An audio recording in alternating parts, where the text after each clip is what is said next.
Hoje a gente vai fazer um vídeo com slime dura. Eita, ó, tá vendo que ela não estica fazer nada. Falta estica só um pouquinho de nada e corta, ó. Ó, corta.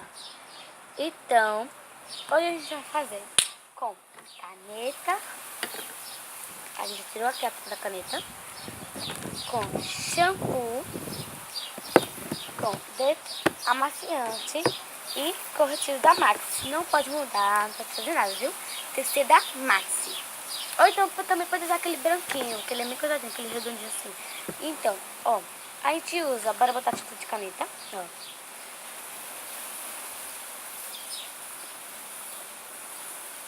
Botou, eu boto aquele pinguinho. Aí tu bota shampoo, vocês podem botar o que vocês quiserem de shampoo. A gente mistura tudo. Então que ele já fica já no ponto de rosa, ó, ponto de rosa, ó, ponto de rosa. A gente bota o detergente, né?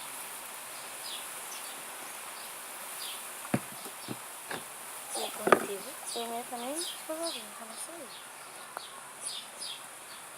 Ó, tá saindo, tá vendo? Só umas gotinhas de nada mesmo. Tem muito. Aí a gente bota mais tinta de caneta.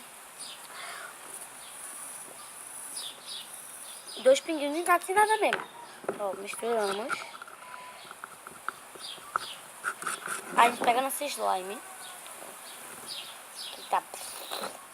A gente pega e bota.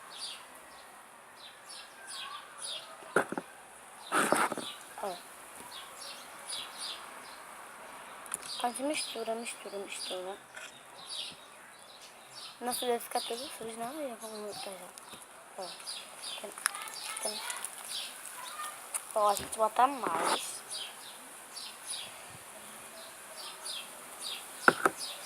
Ó, fica até na ponta. Aí a gente vai misturando. Ó. Se ela for fazendo isso, ó.